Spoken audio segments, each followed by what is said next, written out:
Hello, in this session we want to discuss the camera settings in SketchUp, which are very helpful in rendering, and the sort of a depth of field feature that allows us to focus on a specific subject and blur the background.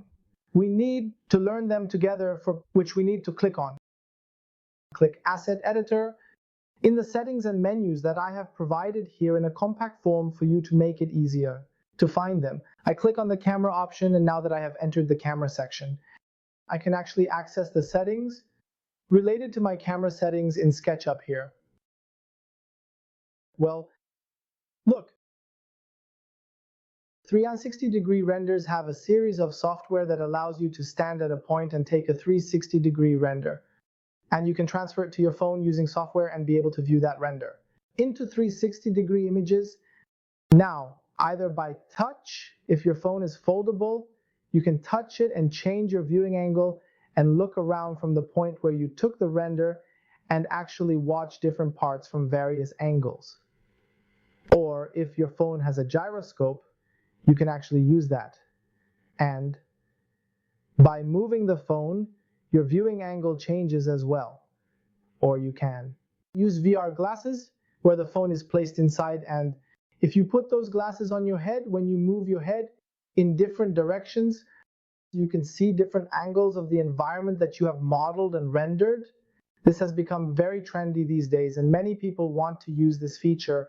To do this, you need to set your render type here to put VR Panama, set it to VR Panorama, and then come here and take 360-degree renders. And if you click on the next option, well, all this popularity is due to those VR links that you can use. It's not very complicated. Change the options, render, and visually see what output it will give you. The next option is stereo, for when we want to render for VR. Okay?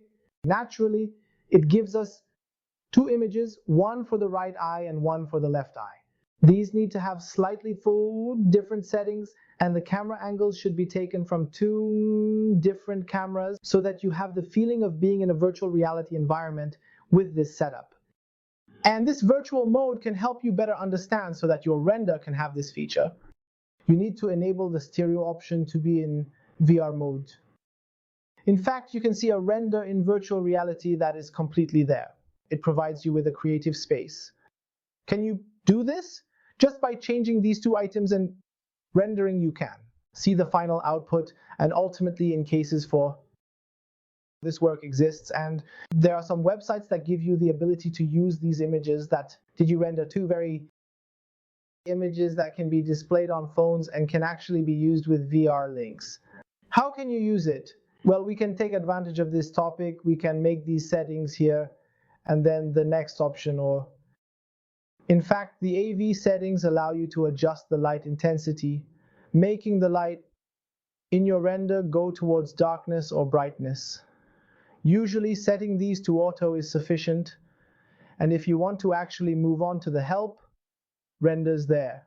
We need to get involved with the details and features that are provided to us in this section. You can change your white balance, but there's really no need to change your white balance. Just always set it to white, and there's no need to actually change it. But the important part that I want to address in this session, there is a feature called depth of field that can really add beauty to your renders and make your renders more professional.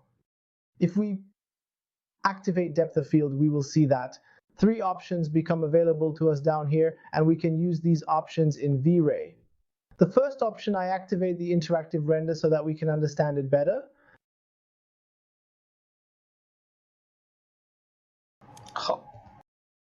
Now we can come and with the option actually define the source, which is the one where we actually want to actually emphasize where should it be.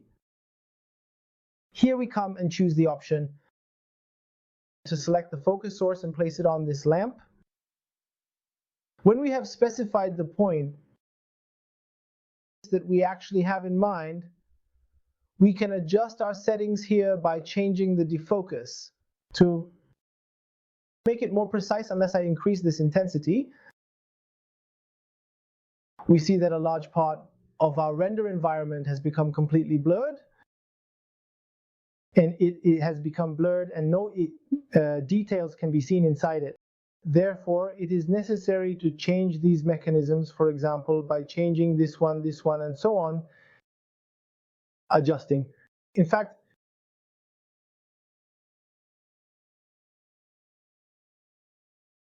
the focal point of the camera so that we can achieve a logical output. We wait for a few minutes.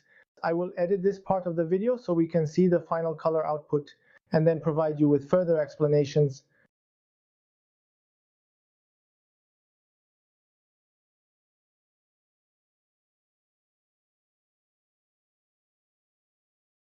Well, as you can see, the background we selected is completely clear and the end parts are blurred, and in fact their details are not well visible, and this can greatly help you in renders to capture angles where those parts that are in the end of your project and are not very important to you, and to whatever extent you have in mind by adjusting actually the items related to depth of field. You adjust this matter and can render more attractive and realistic renders.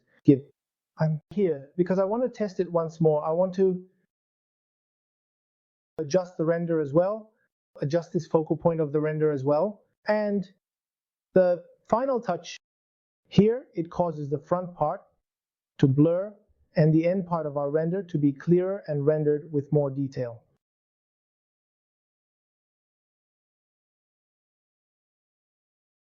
Well, a certain amount of render time for this task.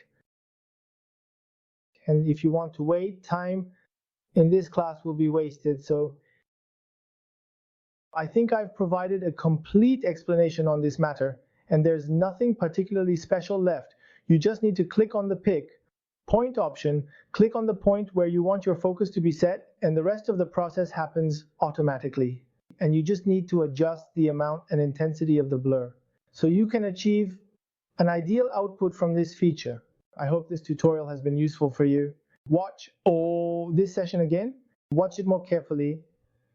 Make sure to practice and show me your own rendered output.